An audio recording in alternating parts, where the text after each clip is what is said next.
Hello, international relations enthusiasts. Good to meet you. I'm Dina Praptoraharja. Greetings from Jakarta, Indonesia. Today I'm taking you to an identity of Indonesian foreign policy, which is democracy and human rights. Just the first part, because it's a long story, just the first part. Democracy and human rights is one of the important identity of Indonesian foreign policy, particularly after the reform era. Indonesian leaders often want to be associated and gain respect from the international fora by advancing this identity. And notice when speaking about democracy and human rights, oftentimes observers discuss how alignment of this principle internationally with practices at home becomes important. But within the circle of foreign policy decision makers, it is very clear. There's quite clear distinction between what happens domestically and how they present themselves in the foreign affairs domain. And this is quite understandable because there's the principle of non-interference and respect to sovereignty, that any gaps at home should not stop other countries from seeing the commitment of that country to the principle of democracy and human rights. So in my year's engagement with Foreign Affairs Circle, I can confirm that the identity of democracy and human rights has been strongly put forward in quite many negotiations with some countries.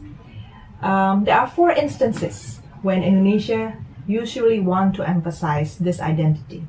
Number one, when Indonesia wants to say that it is in itself a presentation of unity in diversity, that inside of Indonesia there are millions of people with different identities, thousands of identities and preferences, that even the longest reign of authoritarianism under the old order and new order didn't work to suppress this diversity. Second, when Indonesia wished to present how it is an open-minded and a country that respects equality. Basically, this is the message you will say when Indonesia is trying to say that it's trying to work well with other countries. The third instance is when Indonesia is saying we uphold social justice, prosperity for all, and thus respect for human rights. The fourth instance is that Indonesia never forced other countries. If it wants to persuade other countries to do something, it will build confidence, it will build trust, develop dialogues to construct common agreements. So these are four instances of when democracy and human rights are brought to fora of international relations by Indonesians. Every year, let me give you another example of how such activism of Indonesian identity of democracy is presented, which is the Bali Democracy Forum. Every year on early December, since 2008, Indonesia has declared its determination to have a regular, comprehensive dialogue between nations and civil society representatives as well as media representatives on democracy. This program is not exclusive to democratic countries, but any countries can participate. It talks about the progress of democracy as well as the setback of democracy. It also talks about the future of democracy and talking about the potential of cooperation between nations. By having this forum, Indonesia is placing democracy as a strategic agenda in foreign policy, basically a platform to bridge gaps of perspectives among neighbors and beyond. So annually, there will be about 500 people, not just those of leaders, but also civil society activists, as I said. There's a parallel meeting, the BDF, the Bali Democracy Forum session for the diplomats, basically, and country representatives. They are invited from the relevant ministries. And then there's the BCSMF, the Bali Civil Society and Media Forum, usually attended by academics, NGOs, and media personnel.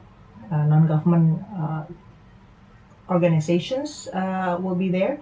And then since 2018, the Ministry of Foreign Affairs in Indonesia also invite youth and created this other parallel forum called Bali Democratic Student Conference for university students. So for more details about what is being discussed, what issues are raised in this forum, and what are the significant difference of this forum to Indonesian foreign policy, you may check out the book that I produced with Friedrich Ebert Stiftung. The link can be clicked later on. I will present to you at the end of this video, and go ahead and explore. We can discuss in the next episode how the identity of democracy brought other countries to dialogue. And by the way, there's a second book coming up. It will be published by the end of this year of 2020, reflecting what happened in the BCSMF Forum of 2019. So that's all for this session. If you have any questions or comments, you may write so to me, and see you soonest. Bye-bye. Thank you.